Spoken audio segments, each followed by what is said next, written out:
नमस्कार।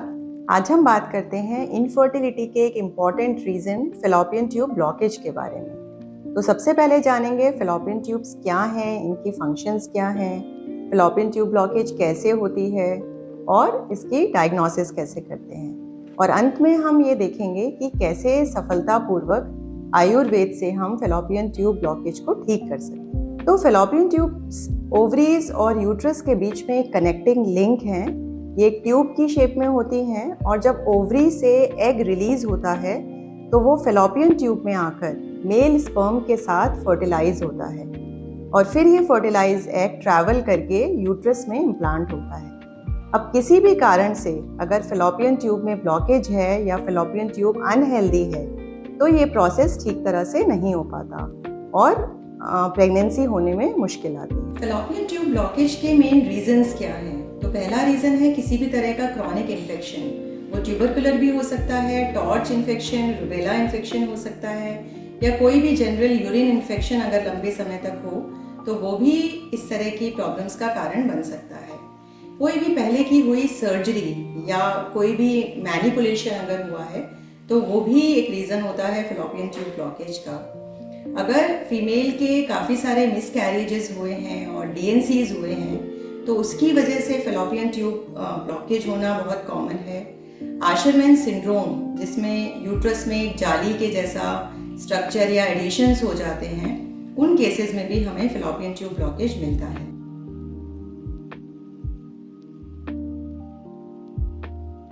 हमें grade 3, grade 4 endometriosis और एडिनोमायोसिस के केसेस में भी फेलोपियन ट्यूब ब्लॉकेज देखने को मिलता है। इसके सिम्टम्स कैसे जानेंगे?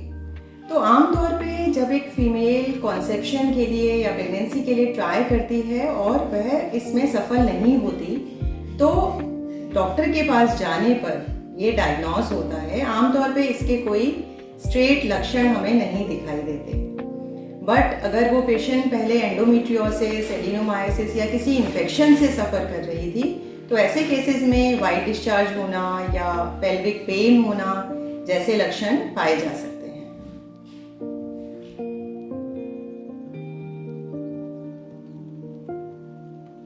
फेलोपियन ट्यूब ब्लॉकेज का फर्टिलिटी पे किस तरह से इफेक्ट पड़ता है?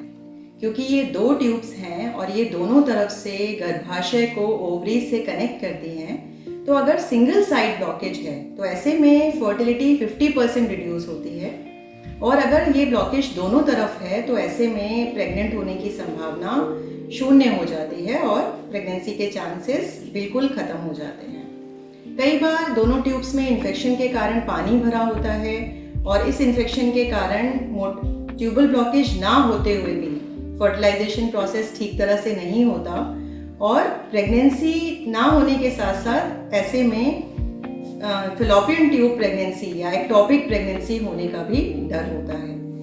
तो अब सबसे इम्पॉर्टेंट है कि हमें फेलोपियन ट्यूब खोलने के साथ साथ उसकी वॉल्स और उसकी हेल्दी होने के लिए भी ट्रीटमेंट करना ज़रूरी हो जाता है। आयुर्वेद में हम कैसे फेलोपियन ट्यूब का इलाज करते हैं? तो ऐसा माना जाता है कि तीनों दोष वात, पित्त और कफ फेलोपियन ट्यूब ब्लॉकेज के लिए कारण बनते हैं और जब हम पेशेंट की डिटेल केस हिस्ट्री लेते हैं तो अगर वात की ड्राइनेस और रुक्षता के कारण फेलोपियन ट्यूब ब्लॉकेज है या पित्त के इन्फ्लेमेटरी एक्शन के कारण फेलोपियन ट्यूब ब्लॉकेज है या कफा के भारी और अवरोधक गुण के कारण फेलोपियन ट्यूब ब्लॉकेज है, ये प्रकृति और विकृति समझने के बाद कुछ खास तरह की आयुर्वेदिक औषधियों का प्रयोग करना होता है और उसी के साथ एक खास स्पेशलाइज्ड पंचकर्मा प्रोसीजर जिसे उत्तरवस्ती कहा जाता है, उसका फेलोपियन ट्यूब ब्लॉकेज के ट्रीटमेंट में बहुत योगदान है।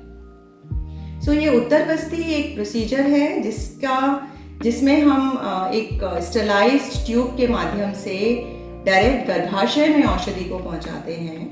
ये एक पेनलेस प्रोसीजर है जिसमें फीमेल को हम 3 साइकिल्स के लिए अपने पास बुलाते हैं और हर साइकिल में पीरियड्स खत्म होने के बाद 5 दिन तक ये प्रोसीजर किया जाता है।